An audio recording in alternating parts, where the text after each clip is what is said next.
Olá, olá! Bem-vindos a mais um Camarote 21, a sua revista semanal de arte e cultura da Europa. No programa de hoje tem arquitetura, literatura, cinema e arte de rua. Olha só o que vem por aí. Esfera, a última criação de Niemeyer, fica na Alemanha e está aberta ao público. Cidade cenográfica em miniatura, explore os bastidores de A Crônica Francesa, o novo filme de Wes Anderson. E os destaques do Festival de Arte de Rua de Lyon, na França. Ele foi e segue sendo um ícone da arquitetura brasileira e mundial, Oscar Niemeyer.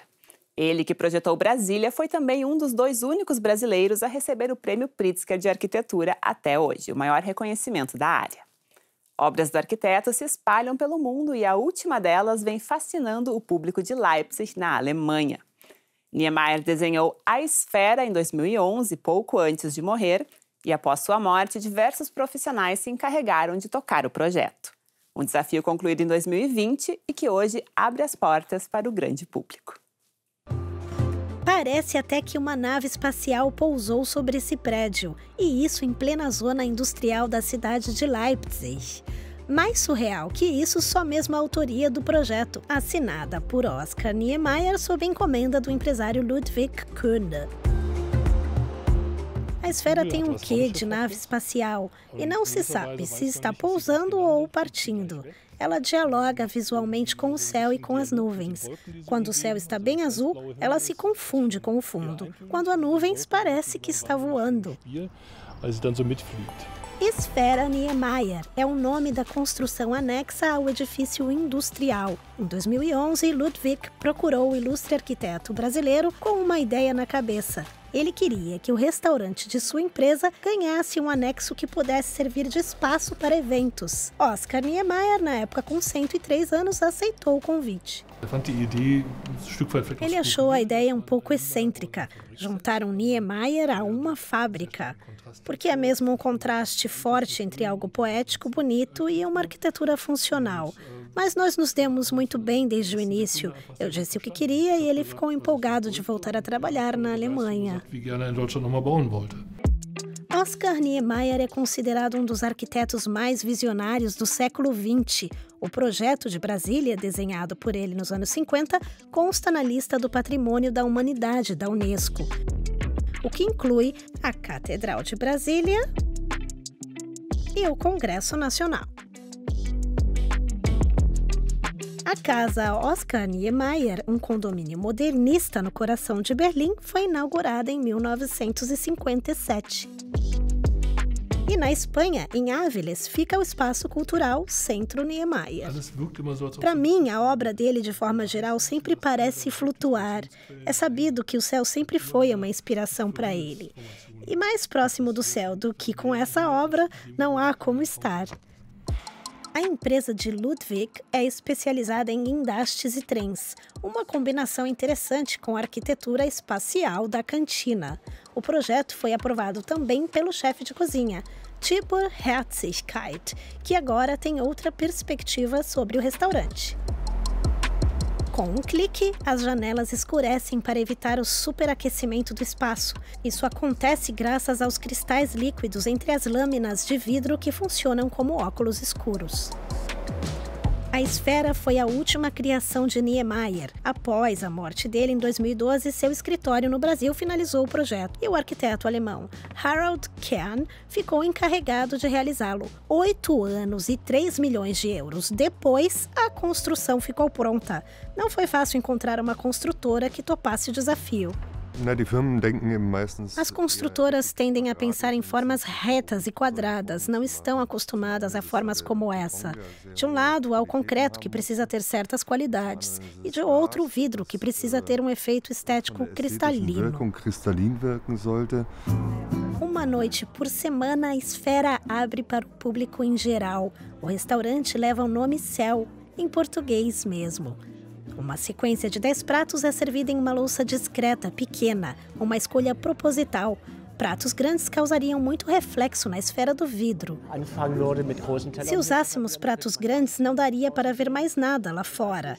E claro, há todo um mise-en-scène para criar uma atmosfera agradável. É preciso jogar com os reflexos, com a vista e, se possível, com o deslocamento das pessoas pelo espaço, com pequenos pratos de comida. Esfera, de Oscar Niemeyer, é o último capítulo de uma longa história de criatividade e poesia da arquitetura mundial.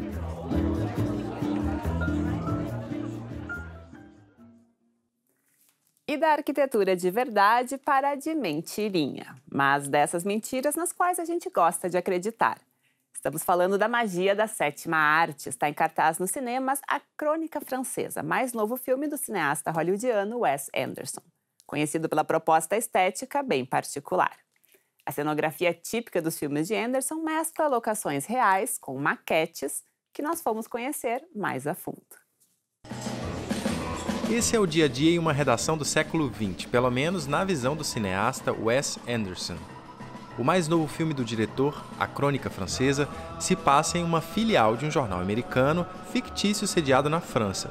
E fictício é também o cenário, grande parte das locações do filme surgiram aqui, no ateliê do berlinense Simon Weisse, tudo em miniatura. Imagine ter que procurar uma prensa dessas dos anos 60 e em que estado você a encontraria.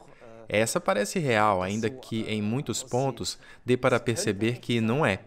Mas isso não é um problema. O filme foi rodado na pequena Angoulême, no sul da França, que as maquetes de Simon ajudaram a transformar em uma cidade fictícia francesa dos anos 60.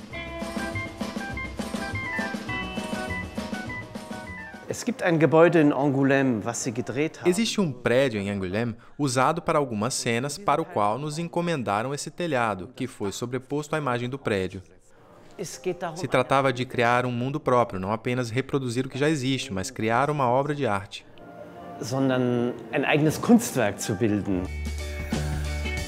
Com maquetes no designer de cenários, já tem diversas produções no currículo. Para chegar ao resultado que se vê em A Crônica Francesa, Simon trabalhou em estreita cooperação com Wes Anderson.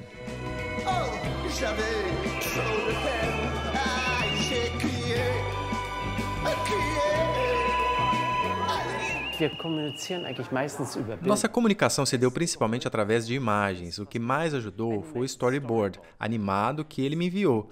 Antes das gravações, o filme foi desenhado e animado. Assisti a animação umas 2, 3 vezes e Wes Anderson fez questão que seguíssemos essas referências. Em alguns momentos, acrescentamos nossos detalhes, mas é uma grande confiança dele em nosso trabalho.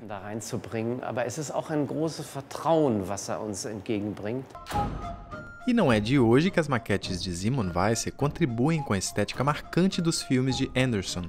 Em Ilha dos Cachorros, ele projetou o pano de fundo. Em O Grande Hotel Budapeste, mal se consegue distinguir as construções dele dos edifícios de verdade. Também neste filme, partes da paisagem são, na verdade, miniaturas.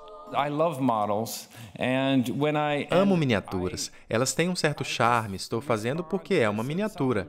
E é algo que você consegue identificar rapidamente, você não está enganando ninguém, mas é algo que eu associo com a história do cinema.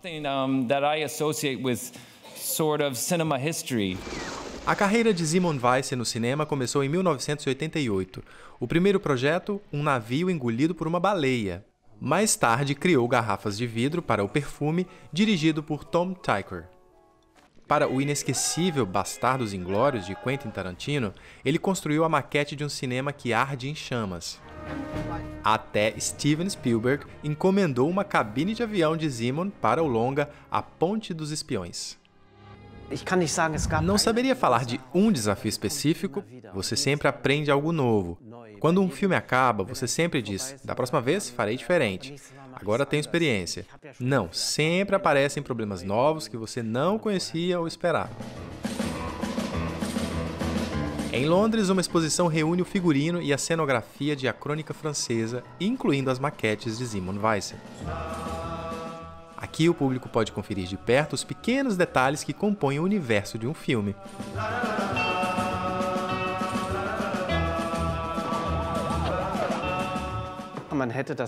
Claro que tudo isso poderia ter sido feito digitalmente, mas eu acho que assim tem muito mais vida. As animações digitais são perfeitas, mas aqui, quando você olha de perto, percebe as imperfeições, vê que está torto. E na vida real é assim também. Com miniaturas imperfeitas, Simon Weiser cria mundos que, apesar de fictícios, são tortos e belos como a vida.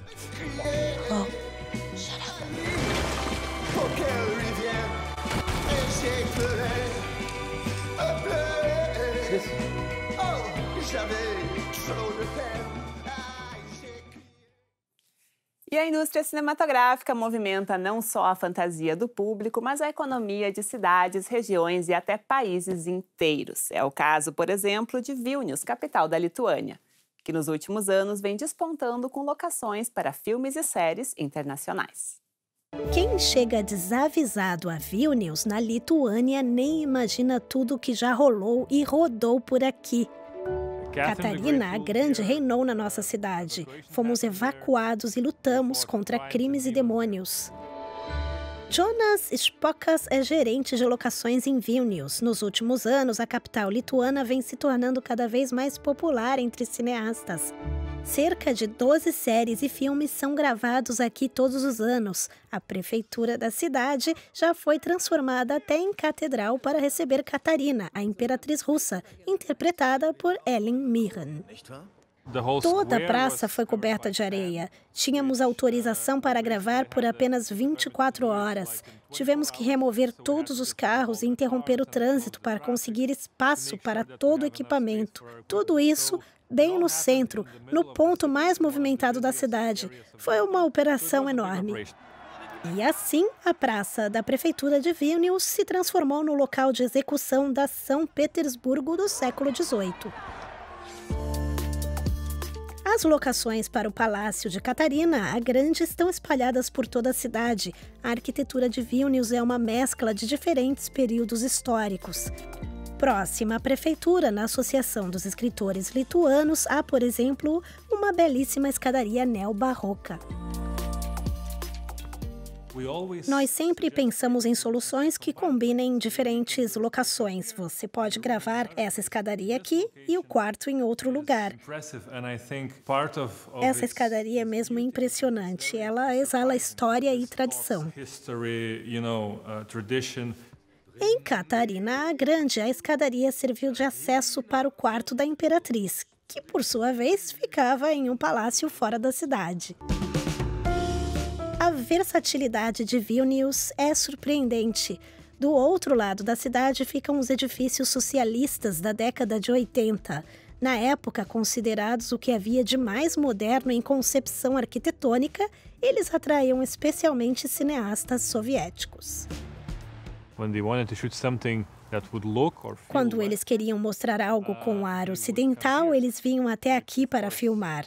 Não tinha nada a ver com a arquitetura do Ocidente, mas parecia moderno e bacana.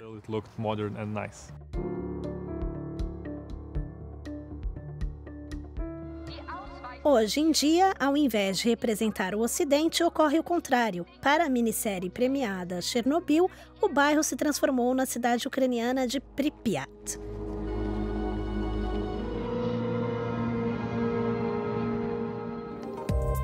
O sucesso de Vilnius como polo cinematográfico se deve à agência de cinema da cidade criada há uma década. A diretora Jūratė Patsikaitė observa uma procura crescente vinda da Europa e dos Estados Unidos. Acho que essa procura se deve ao alto nível dos profissionais locais, à variedade de locações, aos incentivos fiscais e à infraestrutura. A série sueca O Jovem Wallander foi gravada quase integralmente em Vilnius, embora a história se passe em Malmö, na Suécia. O bairro do jovem inspetor Kurt Wallander fica ao lado da cidade cenográfica de Chernobyl. O Muitas das cenas são gravadas à noite, o que exige respeito e tato no trato com a população local. Tivemos que encontrar formas de nos tornarmos úteis e contribuir com a comunidade. Não queríamos apenas usar o local, queríamos deixar algo de valor também. Essa praça com o equipamento de ginástica foi um presente da produtora para os moradores do bairro. A chave para o sucesso é uma comunidade feliz. Também este palácio czarista de 1904 e que até 2019 sediava um presídio, serviu de set de filmagem. Ele aparece na 4ª temporada de Stranger Things. E para a produção sueca, o jovem Wallander, o presídio se transforma em casa noturna. Queríamos uma casa noturna diferente de tudo que o público já viu. E justo quando estávamos gravando o jovem Wallander, o presídio foi desativado. O lugar é realmente único. Pode servir de presídio, casa noturna, o que for.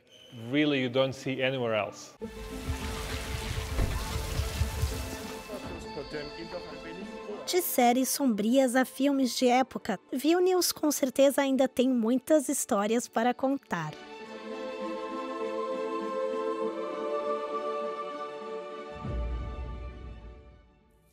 Camarote 21 vai a um rápido intervalo. Até já!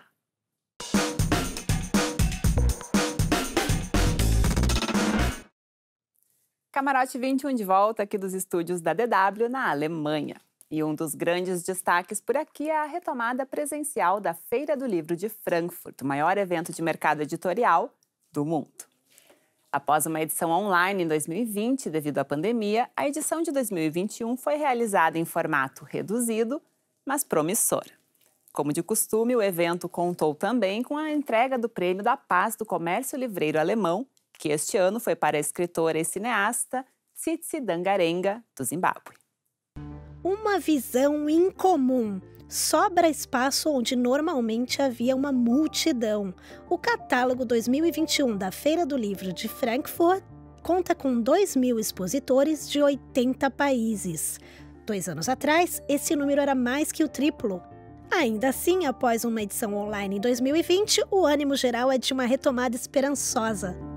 Claro que esse segue sendo um ano de exceção para nós. Ainda estamos em uma pandemia e precisamos nos adaptar. Conceitos de higiene, controles de presenças, a concepção dos palcos. Esse ano temos menos palcos, mas para públicos mais específicos, e temos uma forte programação digital. Sem o digital não há como. A Feira do Livro de Frankfurt só sobreviveu graças ao financiamento público. O pacote de incentivos do governo, denominado Recomeço Cultura, beneficiou também as editoras do país, especialmente as pequenas, que sofreram diretamente com o lockdown das livrarias. Os eventos presenciais seguem sendo importantes porque é onde as pessoas descobrem o que não sabiam que poderia haver de interessante. Esses encontros do acaso são necessários. Na Alemanha, o mercado editorial conseguiu atravessar bem a pandemia. O distanciamento social levou ao aumento da leitura e das vendas. Mas esta não é uma realidade global. Na América Latina e na África, o setor sofreu perdas drásticas. Países que tinham uma cultura forte de leitura e uma infraestrutura digital sólida se recuperaram bem da pandemia. Mas onde não havia isso, há uma luta para retomar o negócio. Países como Argentina, Quênia e outros mercados emergentes sofreram bastante. A Feira do Livro de Frankfurt se propôs a discutir caminhos para reerguer a indústria onde ela mais foi afetada. Como tornar o setor mais resiliente e sustentável? Os debates buscam mais igualdade e diversidade no mercado editorial, como no painel de discussões Sheroes, onde a escritora Jagoda Marinik conversa com mulheres que se engajam por um mundo melhor. Esse ato de quase 20 meses de pandemia nos possibilitou parar para pensar. Não podemos continuar a agir como fazíamos antes, porque isso nos conduziu para outras crises. É ótimo ter um fórum onde podemos fazer essas perguntas.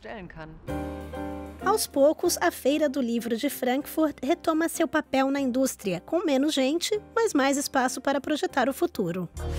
Futuros que podem se inspirar, por exemplo, nos destaques deste ano. A escritora Tsitsi Dangarembga luta por igualdade, pelos direitos das mulheres e contra o racismo, assim como a personagem que dá nome a uma de suas obras mais famosas, Jambujai. A trilogia narra as batalhas de uma mulher negra e suas estratégias de sobrevivência. Eu tenho muitos pontos em comum com a personagem. Sou mulher, negra, já estive sem dinheiro algum e passei por situações em que fui subestimada pela cor da minha pele. Hoje em dia, a autora é considerada no mundo todo como a voz feminina negra do Zimbábue. O romance de estreia dela, Condições Nervosas, publicado em 1984, foi eleito pela BBC um dos 100 livros mais importantes do mundo. Mas no Zimbábue, o mercado literário enfrenta dificuldades. O acesso a livros é difícil no Zimbábue e por isso se lê cada vez menos no país. As pessoas ainda têm interesse em produzir narrativas, mas o mercado editorial colapsou junto com os outros setores econômicos.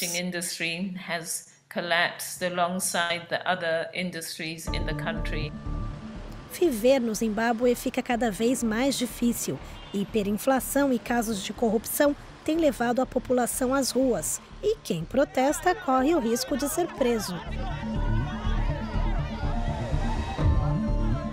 Em 2020, Tsitsi Dangarembga, que foi às ruas com um cartaz reivindicando reformas institucionais, acabou presa e submetida a inúmeras interrogações. Devido à censura e repressão, muitos intelectuais têm deixado o país.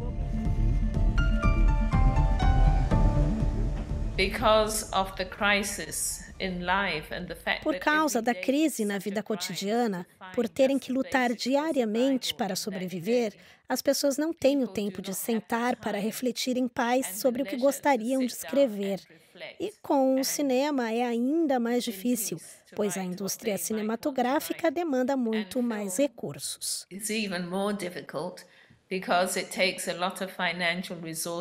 Tsitsi Dangarembga sabe muito bem do que fala, pois a escritora é também cineasta. No início dos anos 90, ela estudou direção na Escola de Cinema de Berlim e fundou a própria produtora no Zimbábue. Os filmes ela financia com o que fatura com seus livros. Em Everyone's Child, Filhos de Todo Mundo, a cineasta conta a história de 4 irmãs que perdem os pais para a AIDS. O longa foi o primeiro filme dirigido por uma mulher negra no Zimbábue.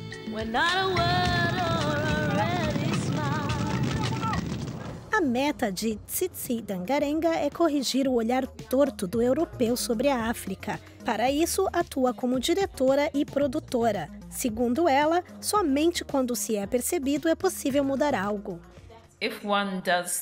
Se você faz algo bom e ninguém reconhece, isso não chega a contribuir de fato para a sua autoestima, o seu senso de valor. Por isso, é muito importante que mulheres africanas vejam outras mulheres africanas tendo sucesso. E assim, a visão e engajamento de Tsitsi Dangarembga rendem frutos. Em 2021, ela recebe o Prêmio da Paz do Comércio Livreiro Alemão. Estou emocionada e lisonjeada. É sempre maravilhoso ver que o seu trabalho é apreciado e reconhecido. E para mim, foi uma estrada bastante longa para chegar até esse nível de reconhecimento e apreciação.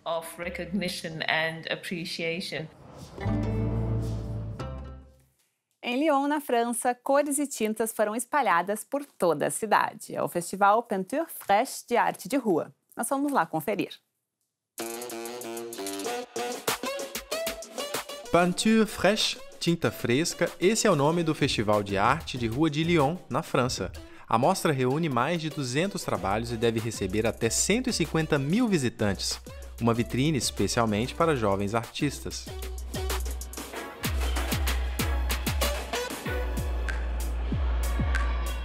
Quem coordena o evento é Pierrick Seguerry.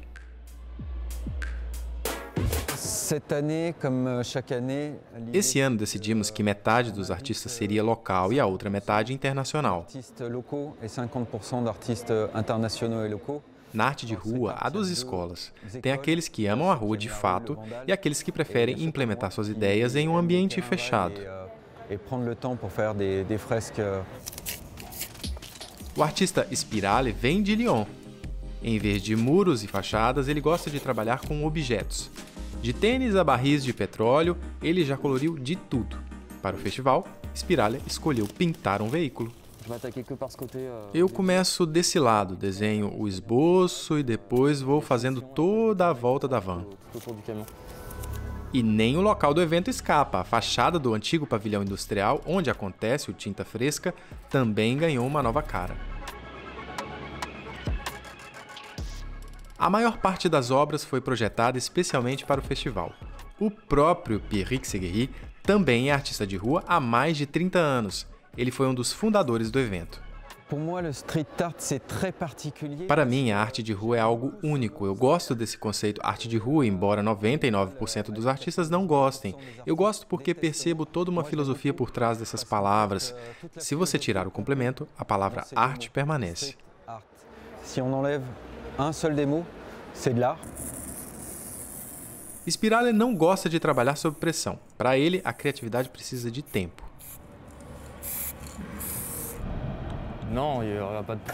Está tudo certo, tenho a semana toda para terminar. Já me planejei dentro desse tempo. Tudo sob controle por enquanto.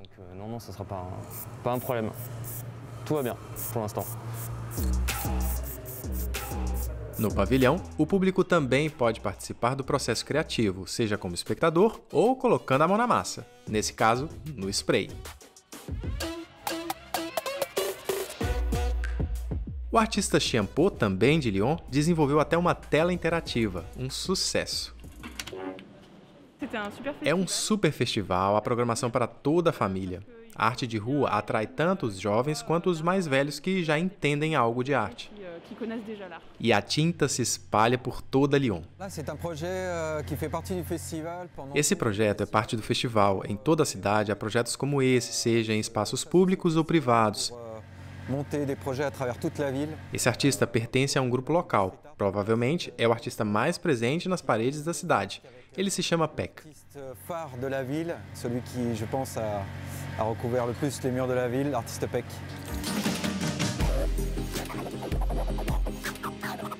Lyon tem uma longa tradição de arte de rua. Há murais por toda a cidade. Muitos deles surgiram em cooperação com o festival. Nesse meio tempo, o grafite sobre 4 rodas de Spirale ficou pronto.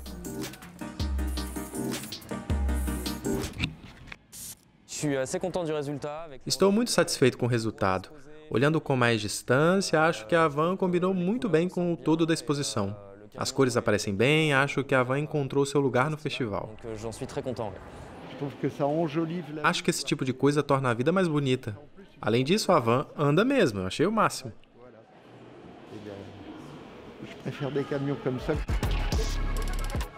Peinture fraîche, tinta que, apesar de fresca, já virou tradição em Lyon.